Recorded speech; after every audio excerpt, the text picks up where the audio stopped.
नमस्कार दोस्तों, मैं नीतीश और आज के इस वीडियो में हम 10 खास खबरों के बारे में जानेंगे। तो चलिए वीडियो को शुरू करते हैं।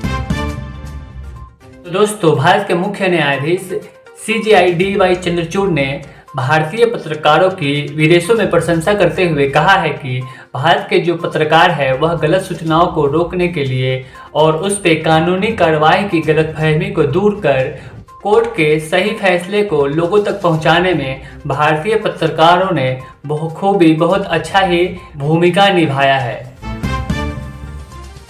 POK में चल रहे पाक विरोधी प्रदर्शन को देखते हुए हमारे विदेश मंत्री S जयशंकर का दूसरा बयान सामने आया है। S जयशंकर ने दूसरे बयान देते हुए कहा है कि इसमें उन्हें कोई संदेह नहीं दिखता कि पोक के जो लोग हैं वह जम्मू कश्मीर के लोगों को देखते होंगे कि किस प्रकार से जम्मू कश्मीर के लोग खुश रह रहे हैं और किस प्रकार से प्रगति कर रहे हैं।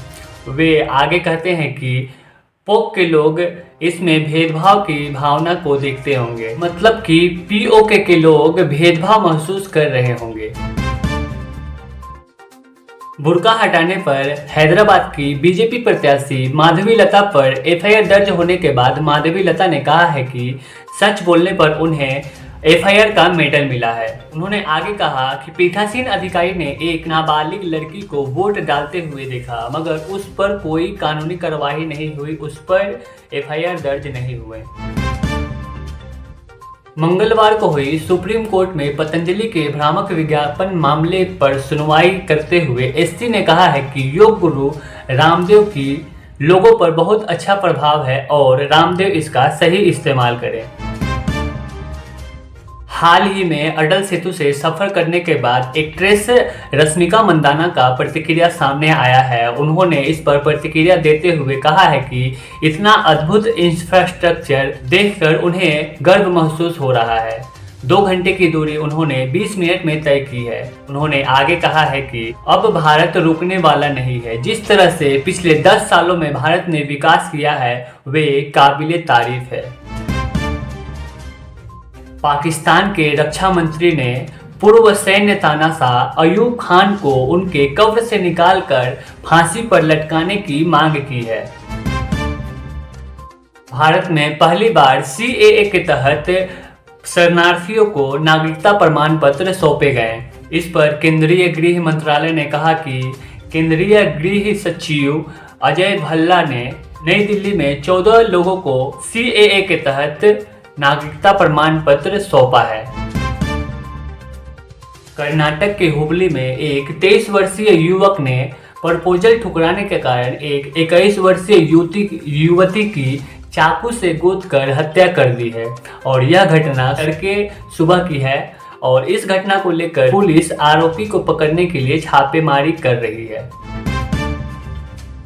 पिछले दिनों वाराणसी लोकसभा सीट से प्रधानमंत्री नरेंद्र मोदी के साथ साथ मिमिक्री आर्टिस्ट श्याम रंगीला ने अपना नामांकन दाखिल किया और इसी के साथ ही वाराणसी सीट से एक व्यक्ति जिसका नाम सुभाष चंद्र कश्यप है, उनका कहना है कि वाराणसी सीट से उनका नामांकन दाखिल नहीं किया गया और इसके विरोध में उन्होंने प्रधानमंत्री नरेंद्र मोदी का मुखौटा लेकर इसका विरोध किया। उसने कहा, आदरणीय मोदी जी, क्या यही इंसाफ है?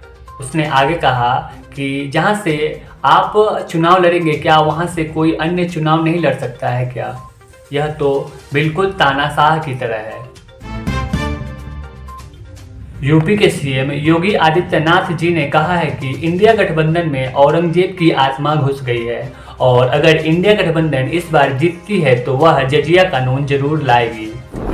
इसके साथ ही तेजस्वी यादव ने कहा है कि PM की गलत नीतियों की वजह से देश के 25 करोड़ युवा बेरोजगार होकर ओवर एज्ड हो गए हैं। इजराइल हमास युद्ध पर चुप्पी को लेकर दुनिया भर के लोग नॉकआउट 2024 मूवमेंट चला रहे हैं और इसके तहत दुनिया भर के लोग टेलर स्विफ्ट एवं बियोंसे सहित विभिन्न सेलिब्रिटीज को सोशल मीडिया पर ब्लॉक कर रहे हैं। तो दोस्तों, यह था 10 की 10 ताज़ा खबरें। आशा करते हैं कि यह खबर आप लोगों को पसंद आया हो। अगर आप इस खबर से संतुष्ट हैं तो कृपया करके वीडियो को लाइक करें और चैनल को सब्सक्राइब करें और क्या कमी रह गई है इस वीडियोस में आप कमेंट करके ज़रूर बताएं, मैं उसे सुधारने की कोशिश करूंगा।